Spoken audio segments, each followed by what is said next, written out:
Hey, what's up you guys? Welcome back to the channel. In today's video, we're going to be modifying this Napa air compressor with a pressure switch as well as a universal coupler.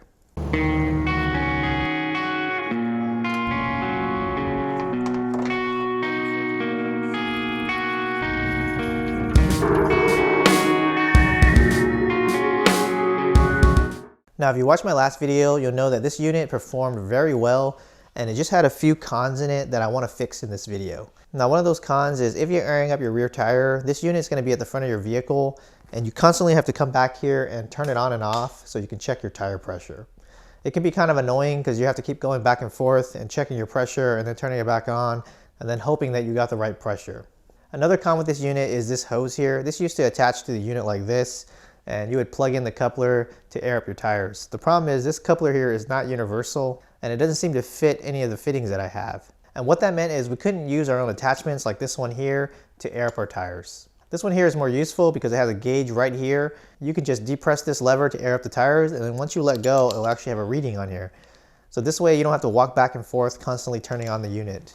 Now, it's not as simple as just going and changing out this coupler. You do have to put a pressure switch in, and what this pressure switch will do is when the pressure builds up into the switch here, it's going to shut this thing off when it hits 120 psi. If there's no pressure in the unit, then this circuit will remain closed, which means it will let power through. And then once it builds up pressure, that's when it disconnects the circuit and actually shuts off the unit. So that's going to make this unit super safe and also allow you to use this coupler safely, as well as any other attachment that may not be always open. Now, you guys probably already noticed that the mod is already completed on this compressor here. So I'm going to do a voiceover for you guys to kind of walk you guys through some of the steps. But first, let's go ahead and look at some of the tools and supplies you're going to need for this job. All right, guys, so here are all the tools you're going to need for this job. It looks a little bit more complicated than it really is. A lot of these tools you may already have, but I want to point them all out just because we're going to be using all these tools during the job. You're going to need a Phillips to take apart the plastic trim. You're going to need a 10mm to take apart the existing fitting. You're going to need a 19mm to rotate the manifold, and I'll explain what this means later. You will need a hammer and a punch so you can drill a new hole. You don't need all these drill bits, but you will need some to get it large enough to get to this 7/16 inch drill bit here. And the reason for that is we're going to be tapping in a new hole.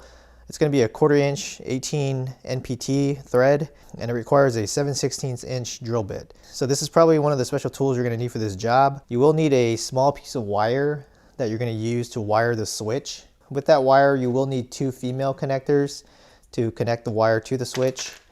You're going to need some wire connector tools. You'll also need a drill for the drill bits as well. You'll need some Teflon tape to seal the threads. It's also recommended to use this pipe sealant as well, because sometimes you may not get a very good seal with the Teflon, so you might need some extra sealant here. You'll need a 1/8 inch NPT pressure switch. This one's a 90 psi to 120. Basically means that it will allow the circuit to be on when it's at 90 and then turn off at 120. You'll need a universal coupler of your choice. I'm going to be using a type D. You also need some pliers to tighten this pressure switch as well. You also want some soapy water to check for leaks. And then we're going to be using a Dremel tool here with this bit on the end to basically widen the existing hole on the plastic. So these are pretty much all the tools we're going to need. So we're going to jump on over to the video so I can explain to you guys the process for adding the pressure switch and the universal coupler. Okay, so here you can see we're just taking off the cover and we're just using a standard Phillips. Pretty simple, just a couple screws. Here we're taking off the existing hose. This is a 1/8 inch NPT fitting, and we're just gonna undo it from the manifold here. We're gonna be replacing this with the pressure switch. It's gonna fit that exact same hole, and that's why we got the 1/8 inch NPT fitting pressure switch. They do sell a 1/4 inch one as well, but it's probably not necessary. You can just get the 1/8 inch. So here you can see I marked it, and it's probably not recommended to do it right here, right where the other hole is, just because there might be thread collision. So if I were you guys, I might consider actually moving the location and just drilling a different hole on the plastic cover. But I was able to do it here, and a few others were able to do it here as well. So go ahead and just use a center punch and punch it in the middle and start drilling it out, and put a rag so you can kind of protect the circuit board here. So at this point we switched over to the other drill bit that came with the tap and die, and we're going to be drilling out this hole large enough so that we can put the tap in there. So I'm just cleaning out the hole here. So this tool actually didn't come with any wrench or anything to turn the tap. So I'm going to be using a socket actually here. And you can just use a regular ratchet, but it does help if you actually have one of these tap and die wrenches that has on both sides, so that way you can go down straight. But it's not necessary, you can just go slow. So I used a 1/4 inch driver, and then I put a socket on there. I think it's a 12-point socket, so that way it works with the square. And you can see here I'm just tapping that hole, and again it does kind of get in the way of the other hole, so you have to be a little bit careful. Now this method is a little bit risky, so I do want to warn some of you guys that it could damage your manifold here, and if you damage this manifold, you'll have to come up with another solution to fix it. If you want, I'm going to leave a link down to another video where you don't have to do any drilling and you don't have to do any tapping. And it's a little bit safer, but I think this method is a little bit cleaner because it uses the existing hole and it hides the pressure switch under the plastic housing. All right, now that we got all the holes drilled and tapped, we're going to prep the fittings in there. I'm just going to be using a D-type fitting here, and it's just the same fitting I have on all my other stuff. And then this here is the 1/8 inch pressure switch. All right, so when you wrap these, they do wrap a specific way. I mean, you're gonna get a 50-50 shot of getting it right. But basically, you want the tail end here, when it ends, to be on the other side, because when you're threading it this way, you don't want this to lift. So if you leave the tail end on this side, then when you're tightening it, it has no way of coming back up. So we're just going to put like 4 to 6 layers on here.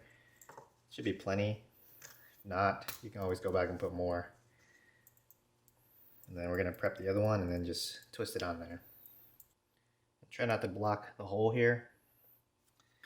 Alright, got both our fittings on. We're just going to go ahead and twist them on now, and then we're going to use a wrench to twist it. This one here takes a 19mm. This one here is quite bigger, and I don't have it. I'm actually going to use this plier here, and we're just going to twist it in. Okay, when you put this fitting in, it's going to be pretty hard to start it, so just take your time. And it's mainly because that tap is meant to go in a little bit deeper, and it's kind of hard to start this thing. But I eventually get it and tighten it up, and you can see it doesn't really go all the way down, and you don't want it to go all the way down. You just want it tight, and then you should just stop. And then here, put the pressure switch in and just tighten it a little bit until it stops, because you're basically letting the threads kind of stretch as it goes in more, and then it gets tight. All right guys, got everything plumbed up here, and we're gonna do the wiring next. So I left this in this orientation, so that way when I rotate this down and then bend my connectors, the connectors will point this way. That way, it just goes one direction rather than coming out and then back over. So on the wiring here, what you're gonna wanna do is tap into the switch. But instead of cutting this wire right here, which I see a lot of people do, you actually can just pull this wire off the switch here, since you're going to be adding another wire anyways. Looks like I'm going to need some pliers. So once you get that wire off of there, we're going to plug this side into one end of the switch,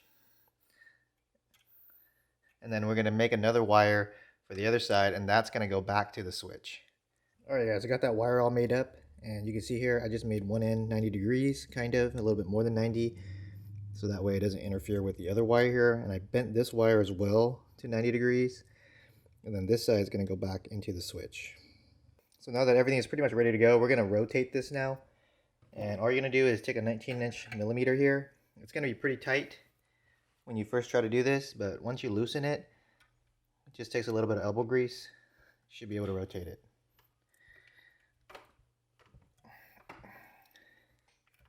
Now before you go too far, it's probably a good idea to plug everything in case you can't get to the connectors, but I think you still will be able to.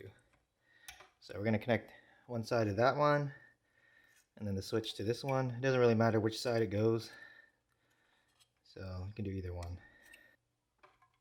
Alright, there we go. And then we're going to keep rotating here.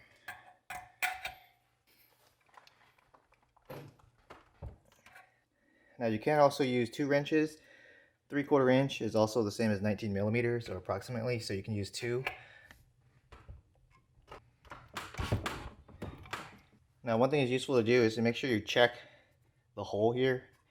And because my coupler is a little bit big, I'm gonna have to widen this hole out a little bit. Alright guys, looks like we made it, and the tolerances are quite tight. One thing you can also do is either bend the prongs on the actual switch itself, which you can see I kind of bent it a little bit. And then this one, I didn't have to do too much. Alright, I'm gonna widen out this hole with the Dremel really quick to make it fit my fitting here. And then we're gonna plug this guy back in to the switch back here once we push it in, and then we'll get it all back together.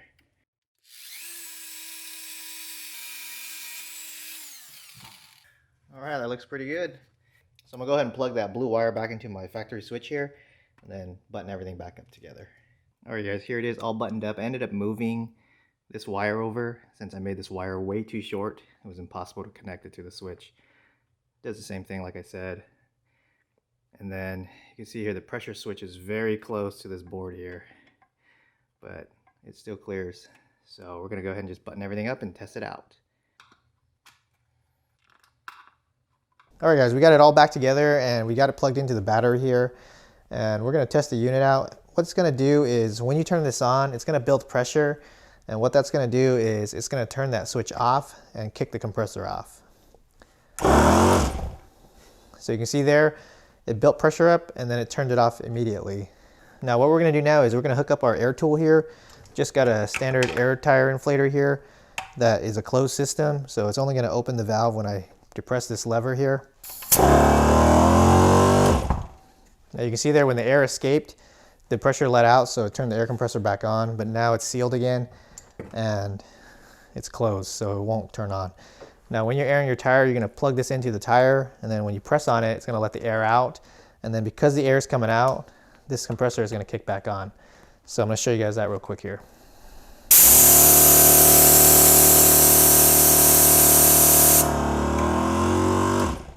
So you can see there when you're done airing up your tire and you stop using the tool, it actually shuts this compressor off, which is what you want. All right, you guys, as you saw in the video, the job isn't that complicated, assuming you don't have any leaks. Now I didn't show it in my video, but I did have a small pinhole leak that I had to go back and seal with that True Blue stuff that I mentioned earlier in the video. So if you do find that the Teflon tape isn't working for you, it might be wise to wrap it in Teflon and then also coat it with that blue stuff and then put the fitting back in. Now this mod isn't 100% necessary if you just plan on using the compressor to air up one tire at a time. Where it's beneficial is when you actually have a 4-tire inflation system. What that does is it allows you to connect the coupler to this unit here and then air all 4 tires up at the same time. Now if you don't know what that is, I'm going to create a separate video about how to build one of those, or you can just simply go to Moreflate and buy a 4-way system. They are pretty pricey at about $220, but it will save you a ton of time with airing up your tires. The advantage of the 4-tire system is that you can actually deflate all your tires at the same time and also inflate them all at the same time. And since this compressor is super powerful, it doesn't take very long to air up all 4 tires all at once. Well guys, that's pretty much all it takes to modify this air compressor. I do want to give some credit to Kevin. He has a YouTube video that talks about this as well. His method's a little bit different than this, and it's not that clean. And I did want to keep the profile very small because I do want to try to see if I can fit this somewhere in the vehicle, and I wanted to keep this as low profile as possible. But Kevin goes through and talks about a different method for doing it. It's actually a little bit easier, but it does require a lot more fittings, and so the price can get up there if you decide to go that route. I'm going to link his video down in the video description, so make sure you guys check out his channel as well. Well guys, hopefully you found this video helpful. If it was, make sure you guys hit that like button. If you guys have any questions, let me know down in the comments below. I'll make sure to get back to you as soon as possible. If you guys like 4Runner mods, make sure you guys check out the content on my channel and hit that subscribe button. Well guys, as always, have a nice day, and I'll see you guys in the next video.